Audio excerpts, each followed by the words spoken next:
What exactly is the Israel lobby? It's a loose coalition of individuals and groups who work openly to influence U.S. foreign policy in a pro-Israel direction. It's not a centralized organization, and the groups that make up the lobby do not agree on every issue. It includes organizations like AIPAC, the Anti-Defamation League, the Conference of Presidents of Major American Jewish Organizations, the Zionist Organization of America, and Christians United for Israel, just to name a few. It also includes think tanks like the Washington Institute for Near East Policy and the American Enterprise Institute, and publications like the Weekly Standard and the New Republic. This is a broad definition, but most special interest groups in the United States have different components. The environmental movement, for example, is not just Greenpeace or the Sierra Club. It also includes research groups, sympathetic local organizations, academics, journalists, just like the pro-Israel movement does.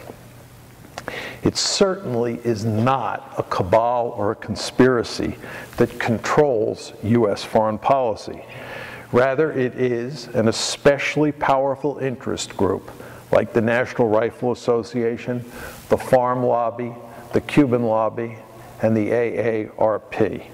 And it operates the same way that those other interest groups do. Its actions, in short, are as American as apple pie. Very importantly, the lobby is not synonymous with Jewish Americans. Surveys suggest that about a third of American Jews do not care much about Israel. Others do not support the lobby's positions, and some groups that work on Israel's behalf, such as the so-called Christian Zionists, are not Jewish. In short, the lobby is defined by its political agenda, not by ethnicity or religion. The lobby also does not include individuals who simply have a favorable attitude towards Israel. Rather, one has to actively work to try to shape U.S. policy in a pro-Israel direction. Obviously, some groups and individuals are more active and influential than others, although there is no question that overall the lobby has gotten the relationship between the United States and Israel that it wants. To put it succinctly, the United States has a special relationship with Israel that has no parallel in American history. Indeed, as the late Yitzhak Rabin once said, U.S. support for Israel is, quote, beyond compare in modern history. What makes the relationship special is the sheer amount of support that we give Israel and the fact that we give it unconditionally. The Jewish state is the largest recipient of U.S. economic and military aid, about $500 per year per Israeli, even though it is a prosperous country with a per capita income that the World Bank ranks 27th in the world. Since the end of World War II, Israel has received more foreign aid than any other country. Israel also gets consistent diplomatic backing from the United States, and we almost always take Israel's side in regional disputes. For example, since 1972, the United States has vetoed 42 UN security resolutions that were critical of Israel, which is greater than the combined total of all the vetoes cast by the other Security Council members for the same period. Most importantly, however, that aid is given unconditionally. In other words, Israel gets this aid even when it does things that the United States opposes, like building settlements in the occupied territories. Furthermore, Israel is rarely ever criticized by U.S. officials, and certainly not by anyone who aspires to high political office. Almost all of our critics acknowledge that there is a lobby, but they either argue that it is not very powerful, or that Steve Walt and I are saying it is all-powerful and it controls U.S. Middle East policy. To be clear, we explicitly say that the lobby is not all-powerful and that it does not control U.S. Middle East policy. Instead, we argue that it is very powerful and has a marked influence on American foreign policy. Indeed, when you look carefully at all the evidence, there is little doubt that the Israel lobby is an especially powerful interest group, which again is perfectly legitimate in the American political system. Consider AIPAC, which is just one of the many organizations in the lobby, although surely the most influential one. AIPAC was ranked number 2 in a 2005 National Journal survey of the most powerful lobbies in Washington, and ranked 2nd in a 1997 survey by Fortune magazine. Bill Clinton said that AIPAC was, quote, better than anyone else lobbying in this town. And Newt Gingrich, who rarely agrees with Bill Clinton about anything, said it was, quote, the most effective general interest group across the entire planet. Former Congressman Lee Hamilton, who served in Congress for 34 years, said, quote, there's no group that matches it. They're in a class by themselves. Former Senator Fritz Hollings said, as he was leaving office, quote, you can't have an Israel policy other than what AIPAC gives you. Stephen Rosen, the AIPAC official who is now under indictment for passing classified information, once put a napkin in front of Jeffrey Goldberg, who was then a journalist for the New Yorker, and said, quote, in 24 hours we could have the signature of 70 senators on this napkin. And Goldberg, who wrote one of the most vicious reviews of our book, calls AIPAC a leviathan among lobbies. Speaking of our critics, I might note that Alan Dershowitz said that, quote, my generation of Jews became part of what is the most effective lobbying and fundraising effort in the history of democracy. Thus, it is hardly surprising that the outgoing Israeli Prime Minister, Ehud Olmert, said in the wake of the 2006 Lebanon war, thank God we have AIPAC, the greatest supporter and friend we have in the whole world. Let me turn to the matter of how the lobby uses its considerable influence to affect the prospects for peace in the Middle East, starting with how it has shaped U.S. policy toward Iran. My argument is that Israel and the lobby have worked assiduously over the past 15 years to ensure that the United States and Iran have a confrontational relationship, and maybe even a war if Iran does not end its nuclear enrichment program. Starting in the early 1990s, Israel began thinking about Iran as a serious threat, in good part because there was evidence that Tehran was beginning to move forward with its moribund nuclear program.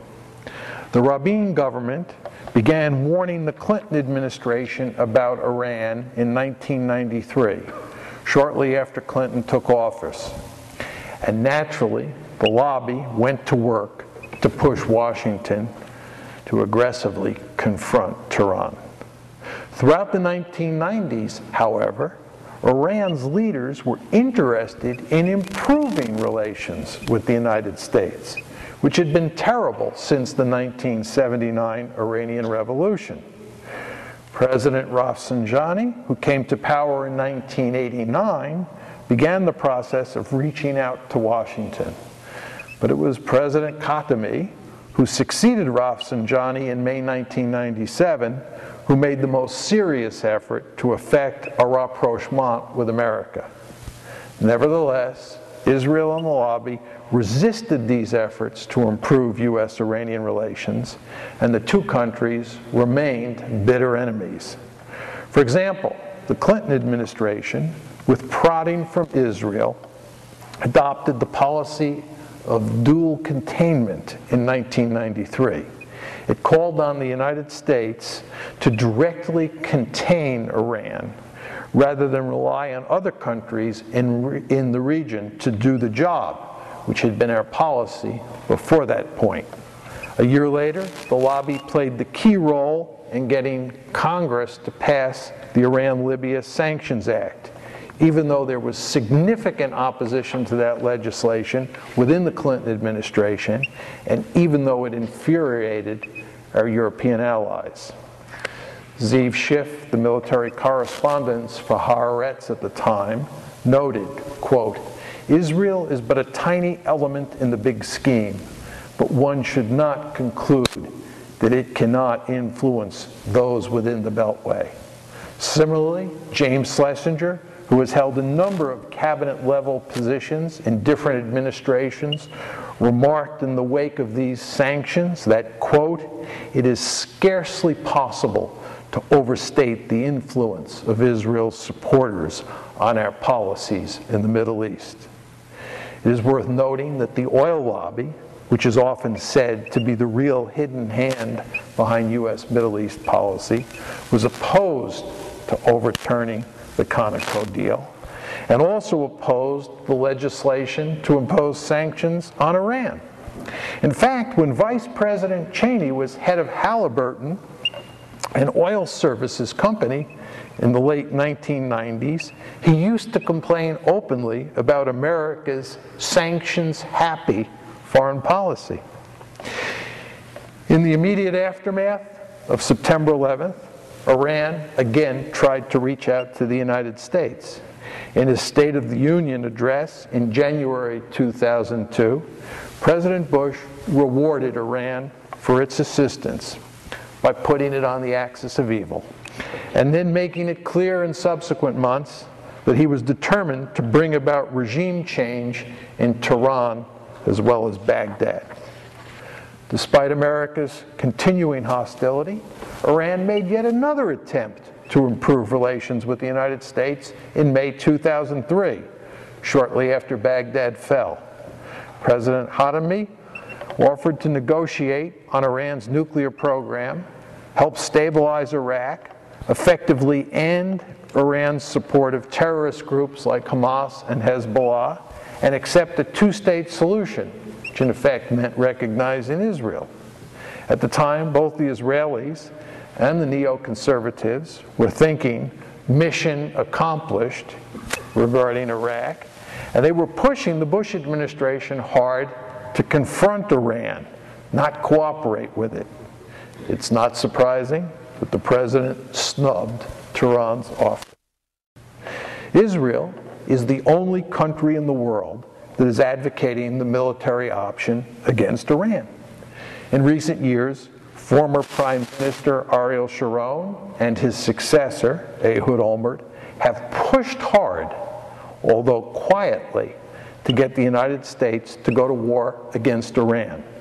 This point is made clear in a column by the Israeli journalist Aluf Ben, who writes, quote, "Israeli Prime Minister Ehud Olmert's problem is how to prod Bush and his reluctant administration into action on Iran, while not appearing to be warmongers who are willing to risk American interests and soldiers."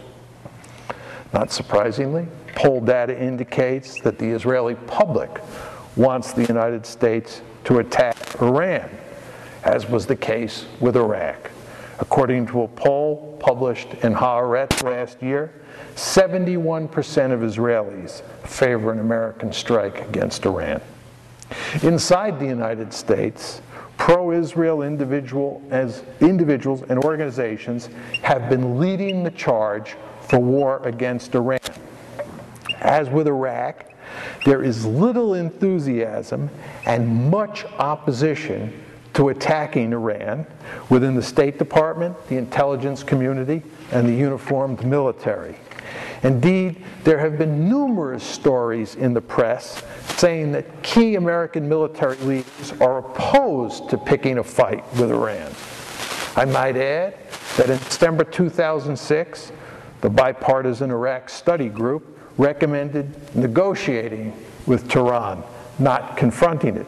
And 2 months ago, 5 former American secretaries of state, including Republicans Henry Kissinger, Colin Powell, and James Baker, all reaffirmed their support for direct talks with Iran.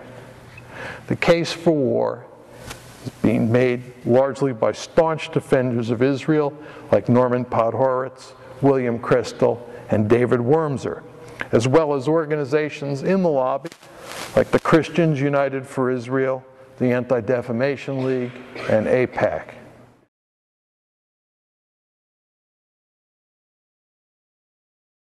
It has been the official policy of every U.S. president since 1967 to oppose the building of settlements in the West Bank and the Gaza Strip. And that includes President George W. Bush, who has made repeated requests to the Israelis to halt settlement building. Yet no president has been able to put meaningful pressure on Israel to stop building settlements and, in effect, colonizing those territories. Just to show you how serious this problem is, consider what the Israelis did in the occupied territories between the signing of the Oslo Accords in September 1993 and the outbreak of the Second Intifada in September 2000. During that 7-year period, when the Clinton administration was committed to creating a Palestinian state and finally settling the Israeli-Palestinian conflict, the Israelis confiscated 40,000 acres of Palestinian land, built 250 miles of connector and bypass roads, doubled the number of settlers, and built 30 new settlements. President Clinton, like his predecessors, and his successor, after Tuesday, successors, could not use America's considerable leverage to halt this building spree.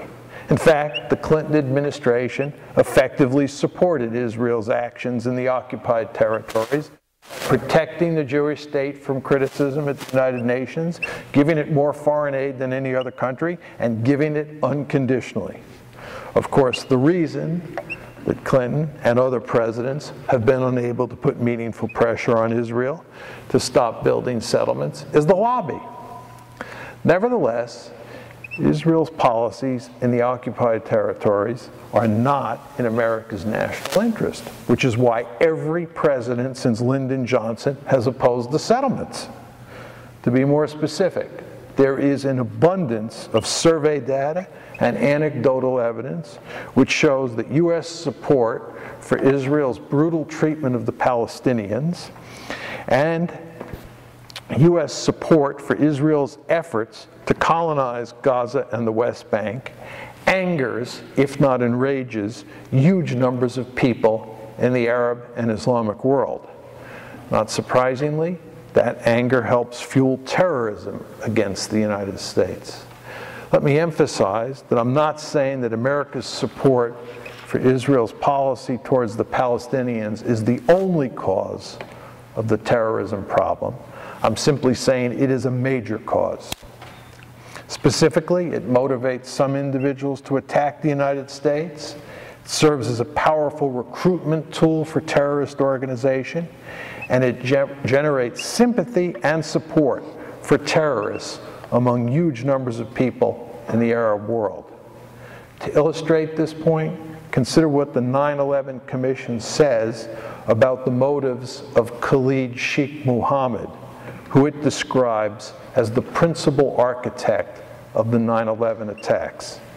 To quote the Commission, by his own account, KSM's animus towards the United States stemmed not from his experiences there as a student, but rather from his violent disagreement with U.S. foreign policy favoring Israel. That's Khalid Sheikh Mohammed, the principal architect of the 9/11 attacks.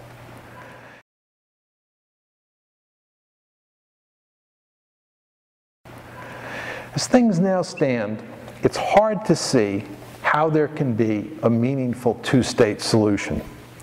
The root of the problem is that the Israelis control large portions of the West Bank, and they show little interest in giving that land to the Palestinians. To be more specific, there is little public support, not to mention elite support in Israel, for the famous Clinton parameters of December 2000, which are the only reasonable basis for creating a viable Palestinian state. And there is little reason to think that this situation is going to change anytime soon. The United States is certainly not going to put pressure on Israel to leave the West Bank, and Israel is likely to continue building roads and settlements on the West Bank while the United States continues to support it unconditionally. This discussion raises the obvious question: what does Israel's future look like in the absence of separate Jewish and Palestinian states living side by side? Given present circumstances, there are three possible alternatives, all of which involve creating a greater Israel, which means an Israel that effectively controls both the West Bank and Gaza. In the first scenario, Greater Israel could become a democratic, binational state in which both Palestinians and Israeli Jews enjoy equal political rights. This solution has been suggested by a handful of Jews and a growing number of Palestinians. The practical obstacles to this option are daunting, and binational states do not have an encouraging track record. Moreover, this option means abandoning the original Zionist vision of a Jewish state, since the Palestinians would eventually outnumber the Jews in Greater Israel. There is little reason to think that Israel's Jewish citizens would voluntarily accept this solution, and one can also safely assume that individuals and groups in the lobby, both here in Canada and the United States, would have virtually no interest in this outcome. Second, Israel could expel most of the Palestinians from Greater Israel, thereby preserving its Jewish character through an overt act of ethnic cleansing. Although a few Israeli hardliners have advocated variants on this approach, to do so would be a crime against humanity, and no genuine friend of Israel could support such a heinous course of action. It's worth noting that there are almost 5.2 million Palestinians in the lands that would comprise Greater Israel, and they would surely put up fierce resistance if Israel tried to expel them from their homes. If this is what opponents of a two-state solution are advocating, they should say so explicitly. This form of ethnic cleansing would not end the conflict, however. It would merely reinforce the Palestinians' desire for vengeance and strengthen those extremists who still reject Israel's right to exist. The final alternative, which is the most likely, is some form of apartheid, whereby Israel continues to increase its control over the occupied territories, but allows the Palestinians to exercise limited autonomy in a set of disconnected and economically crippled statelets. Israelis and their supporters invariably bristle at the comparison to white rule in South Africa, but that's the future they face if they try to incorporate the occupied territories into Israel while denying full political rights to an Arab population that will soon outnumber the Jewish population in the entirety of the land. Prime Minister Ehud Olmert said as much when he recently proclaimed, this is of terrible importance, this is Prime Minister Ehud Olmert speaking. He said that if the two-state solution collapses, Israel will face a South African-style struggle. He went so far as to argue that as soon as that happens, the state of Israel is finished. Similarly, Israel's Vice Prime Minister said earlier this year that, quote, "the occupation is a threat to the existence of Israel." Other Israelis, as well as Jimmy Carter and Bishop Desmond Tutu, have warned that continuing the occupation will turn Israel into an apartheid state.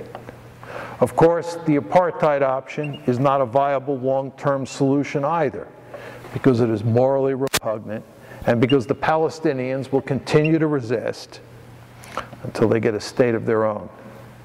This situation will force Israel to escalate the repressive policies that have already cost it significant blood and treasure, encouraged political corruption, and badly tarnished its global image. These three possibilities are the only alternatives to a two-state solution, and no one who wishes Israel well should be enthusiastic about any of them. Thus I would ask, would it not have been better for Israel if the United States had long ago pressured it to stop building settlements and allow for the creation of a viable Palestinian state? But this did not happen, and it will not happen, because the lobby makes it impossible for American leaders to use the leverage at their disposal to pressure Israel. In short, the lobby has pushed policies regarding the Israeli-Palestinian conflict that are in neither America's national interest nor Israel's. Let me say a few words about the discourse on the lobby itself. Until Steve and I wrote our article, hardly anyone in the American political mainstream talked about the lobby, much less the fact that it had a profound influence on U.S. Middle East policy. It was a taboo subject. But that situation is changing. An excellent indicator of this change is a segment this past June on the highly popular Daily Show on Comedy Central. And for those of you who haven't seen it, you should go home tonight and Google AIPAC and the Daily Show and see this spoof. It is well worth watching. But anyway, Jon Stewart, the host, as you will see, makes fun of Hillary Clinton, John McCain, and Barack Obama for pandering at the annual AIPAC conference. This would not have happened 5 years ago. The fact that almost everyone in this room recognizes that the presidential candidates, especially Barack Obama, have been pandering to the lobby, the fact that the fact that the annual AIPAC conference is a hot topic of discussion in the United States, the fact that so many people now understand that there is a powerful Israel lobby, is all evidence that how we think and talk about Israel is beginning to change. And that matters because it will affect the legitimacy of the Palestinian cause in the United States and hopefully make it possible for a future American president to make a serious effort to achieve peace. There's a second reason for optimism, and that involves the American Jewish community itself. There is considerable evidence that increasing numbers of American Jews understand that Israel is in the process of turning itself into an apartheid state, and that this would be disastrous for Israel as well as its supporters.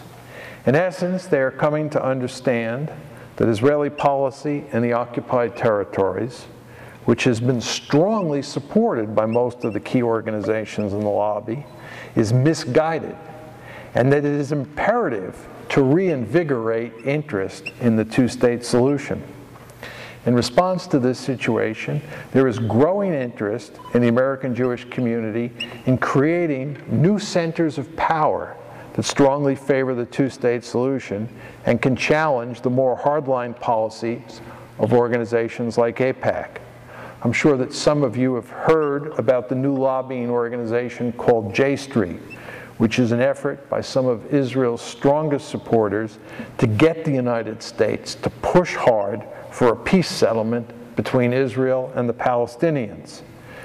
J Street understands that this means making sure that Israel leaves the occupied territories and allows the Palestinians to get a viable state of their own. I believe that over time, more and more American Jews will come to realize that Israeli Prime Minister Ehud Olmert was correct when he warned that Israel might end up looking like South Africa if there's no two-state solution. Consequently, at least some of them are likely to put significant pressure on key organizations in the lobby, as well as the U.S. government, to push Israel to accept the need for a Palestinian state. Of course, if that happened, it would be good for Israel, good for the United States, and good for the Palestinians. This would be a win-win-win situation. Maintenance of the status quo, on the other hand, is a lose-lose-lose situation. In sum, I am not optimistic about the prospects for peace between Israel and the Palestinians over the next decade, but I think that there are some hopeful signs on the horizon. Let us hope that I will be proved right, because if Israel continues on the present path, it would be disastrous both for the Palestinians and the Israelis themselves. Thank you.